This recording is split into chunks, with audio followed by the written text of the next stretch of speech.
Welcome to this Machine Design Quick Chat. I'm Rihanna Beg, Editor-in-Chief of Machine Design. Today we're going to talk about basics of strain wave gearing. I'm joined by Eugene Nisselson, Director of Sales, Eastern Region of the US at Harmonic Drive. Now, Eugene holds a bachelor's degree in mechanical engineering from Polytechnic University in New York. And with more than 2 decades of experience in the motion control industry, Eugene has a special focus on high precision gear reducers and servo actuators. Harmonic Drive is a market-leading provider of precision motion solutions for OEMs serving a variety of medical and advanced industrial markets. The company has state-of-the-art manufacturing facilities in the United States, Japan, and Germany. And with more than 60 years of experience, Harmonic Drive developed and patented a breakthrough technology for a new breed of high-precision zero-backlash strain wave gears. And that's exactly what we're going to talk about. Eugene, welcome, and thank you for joining me. Thank you. Thanks for having us. So, you know what, let's just focus on the basics. What is a strain wave gear and how does it work?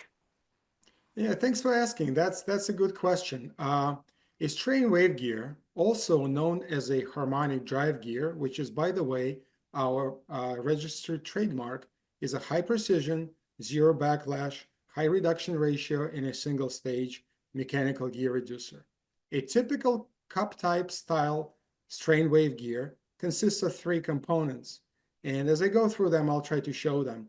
The first one is what we call a wave generator. It's a steel elliptical plug with a thin raised special bearing that we press over it and bond it permanently. The wave generator is typically an input or high-speed component.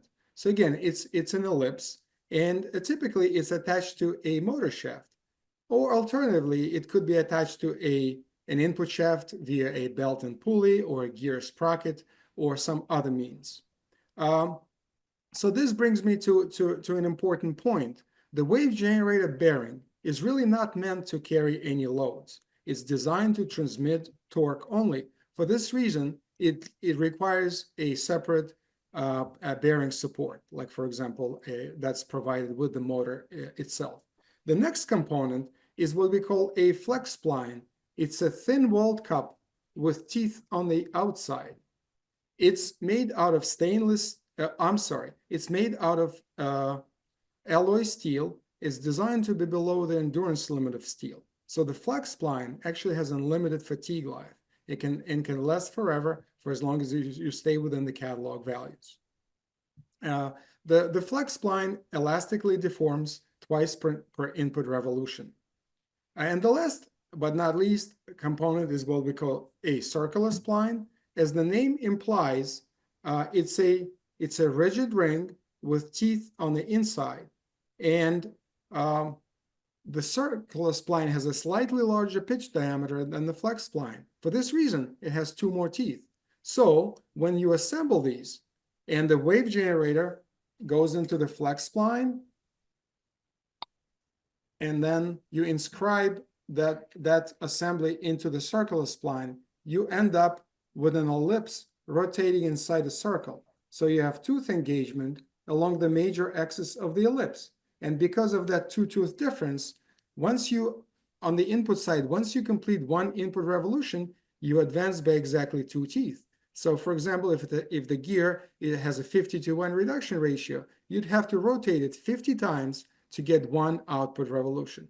So that's the basic principle. And back to the benefits, it's true zero backlash, high accuracy, high repeatability, high reduction ratio in a single stage. And those are the key features that Harmonic Drive gears or strain wave gears are known for. So that's in summary what the gear is. 3 components: flex spline, circular spline, wave generator, and the benefits that we talked about, unlimited fatigue life being one of the key ones. So that's in summary strain wave gears in a nutshell. Thank you. Can you now discuss the design and performance considerations with strain wave gear systems? Sure. Yeah, that's a good question, Rihanna. In general, I would say that design and performance considerations should be aligned with the benefits that strain wave gears offer. Um, Strain wave gears are typically used in high precision motion control applications. For these reasons, benefits such as positional accuracy, which is typically 1 arc minute or better, repeatability, which is typically 1 ± 5 arc seconds or better, and zero backlash are the key considerations. Besides that, we need to think about environmental considerations. For example, a wide ambient temperature range or exposure to the elements such as maybe precipitation, salt spray if it's a a maritime application, um, as well as shock and vibration. The reason I bring this up is based on the environmental conditions, we may select a specific lubricant which is required required for proper operation of our gear. And our gears have been used in very cold cryogenic applications, like in space, as well as applications with temperatures above 200 degrees Fahrenheit or higher in downhole oil applications. In those situations, we offer lubricants that are specifically designed for use with Harmonic drive gears. Besides that, I would say dimensional and spatial considerations are critical too. For example, axial compactness might be very important, small outside diameter, or some customers require hollow center shaft to be available so they can pass wires and cables through the center. That's a very useful feature of Harmonic drive strain wave gears. We offer component sets, gear heads, complete actuators, and as of recent, we've begun to offer servo actuators with an integrated servo drive.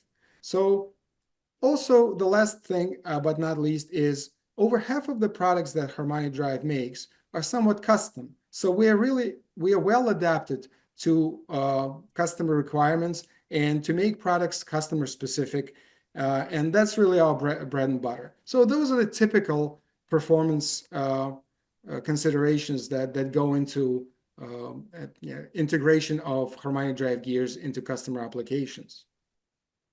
Jin, one other question we'd like our audiences to have at their fingertips is, how do you calculate gear ratio for different types of strain wave gears?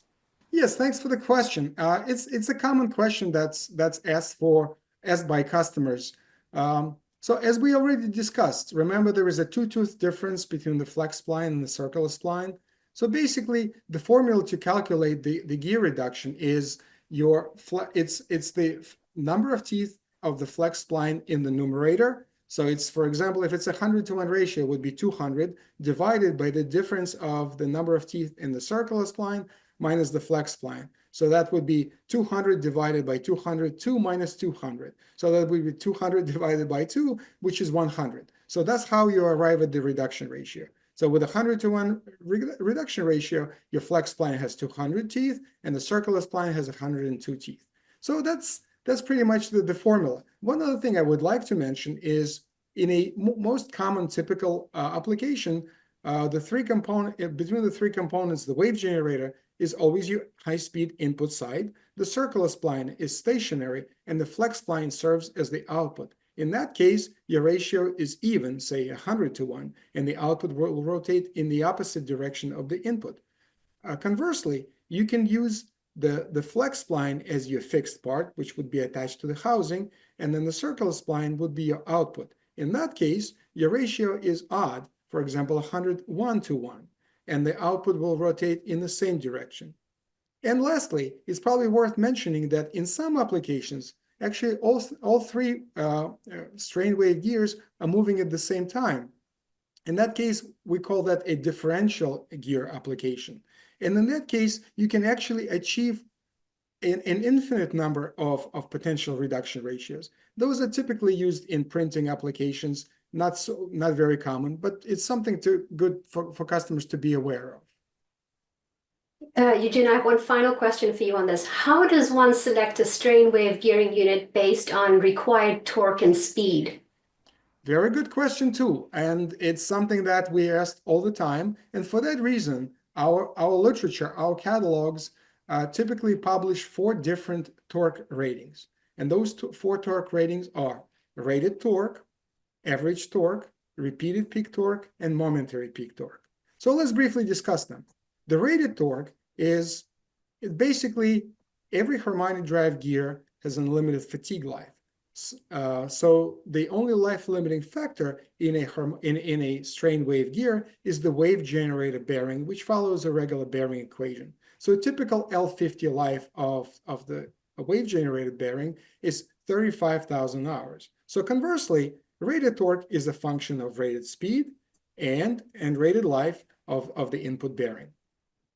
So the next parameter is what we call average torque. So in a typical application, you go through acceleration, deceleration, you slew, you stop. So the average torque over your motion profile would be compared to the average torque in the catalog. Typically, average torque limit is based on heating effects on the lubricant as well as on the drive. And what's important to remember is that operating continuously at or above the average torque may lead to lubricant deterioration and tooth wear in the strain wave gear. So we've covered two so far. Number 3 is what we call repeated peak torque. That torque should be compared to the acceleration deceleration torque in a typical application. The strain wave gears are designed so that the repeated peak torque is below the endurance limit of the flex spline. However, continuous operation at or above the repeated peak torque can lead to fatigue failure of the flex spline and should always be avoided. So we've covered 3 out of 4. The last one, which is also very important, is what we call a momentary peak torque. Momentary peak torque is what we describe as an emergency torque, something that should never be exceeded in an application. That torque can be experienced only for 5,000 input revolutions or 10,000 flex cycles. So those are the 4 torques that the critical torque levels that we just covered. Now that we've covered torque levels, let's just briefly talk about the speeds. So again, you have average input speed and you have maximum input speed. Average is just what we talked about in terms of torque. It's the average speed over the motion profile. And it's derived from the heating effects on the lubricant. So if you operate continuously above the average torque, it may lead to lubricant deterioration and gear performance deterioration over time, and it should be avoided. Maximum input speed, on the other hand, is based on what I would say the ability of the bearing to retain lubricant. What that means is that at very high speeds, the high speed creates significant centrifugal forces that force the grease or oil to migrate out of the bearing. What you end up with is basically metal to metal contact, and that can lead to gear deterioration and premature failure. So that's something that certainly should be avoided. One last comment I'd like to make is for high-speed applications, we typically recommend oil lubrication versus grease, as it has its certain benefits. But overall, I would say about 95% of strain wave gear applications typically use grease as lubricant than oil. So I think that's quite a bit that we've covered so far. I'm not sure if you have any questions or comments. I look forward to hearing. Eugene, thank you so much. That was just an excellent introduction into the world of strain wave gears. Thank you very much. You're welcome, and thanks for having us. It was a pleasure to talk about strain wave gear principles with you. I'd like to thank Eugene Nisselson, Director of Sales, Eastern Region of the US at Harmonic Drive. I'm Rihanna Bagg with Machine Design. Thanks for joining our quick chat. We'll see you next time for more innovative design and game-changing ideas.